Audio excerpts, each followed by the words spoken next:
Guys, magandang araw po sa inyo. Ngayong araw po gusto kong ipamahagi sa inyo kung paano ang paggamit ng push button automatic transmission, lalo na sa mga bus. Kalintulad po din po ito ng mga maliliit na sasakyan, lalo na pag ang ginagamit ninyo ay mga push button na kailangan pangalagaan din ninyo ang buhay ng isang transmission para hindi gaanong madaling masira.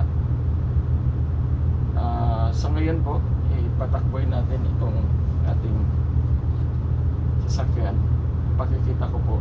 Ang una po dito, pindutin natin ang drive. Mag-apak tayo sa preno. Pindutin natin ang drive. Mag-engage po yan, mag-indicate na 6-in-1. Sa madalit sabi po, naka-engage ang transmission, ang gear natin sa gear number 1. Tapos i-press po natin ang release ng maxi brake, parking brake. Ayan po, usad na ang ating sasakyan.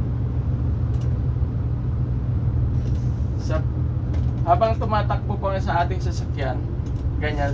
Pero pag nag-brake po tayo, sakaling magmamaneuver tayo, lalagay muna natin sa neutral bago tayo magpunta ng reverse.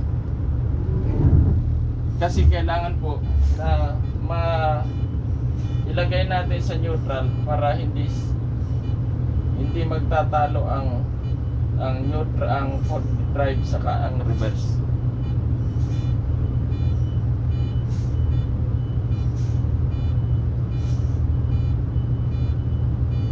Balik po tayo sa neutral kasi pag forward tayo, lagay natin sa drive.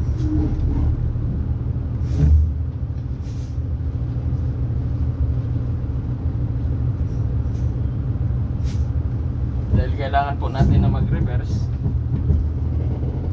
ilagay uli natin sa neutral bago tayo mag-reverse.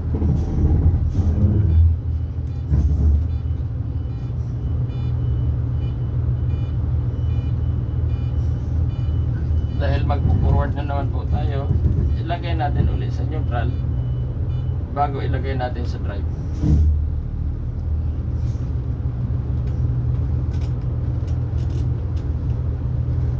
Ganun lang po ang procedure para hindi masira ang transmission. Nag-brake na naman po tayo. Dahil tayo ay mag-reverse, lagay natin ulit sa neutral, lagay natin sa reverse.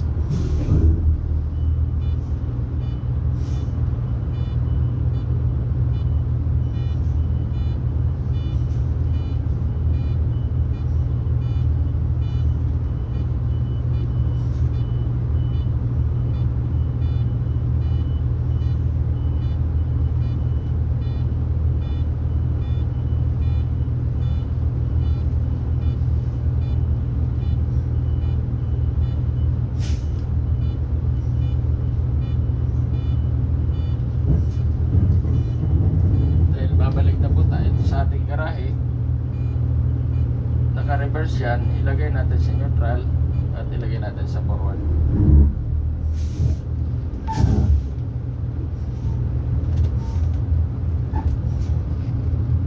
Lagay natin ulit sa neutral, lagay natin sa reverse.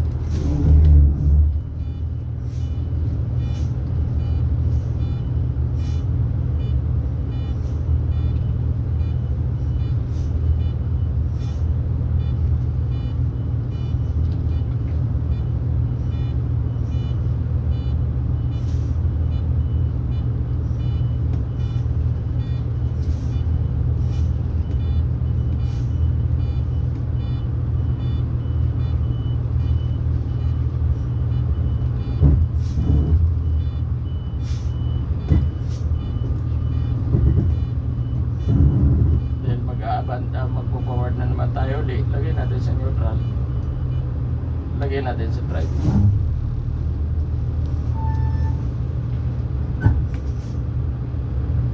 Dahil magpaparking na po tayo, lagay muna natin sa neutral bago hatakin natin ang parking brake.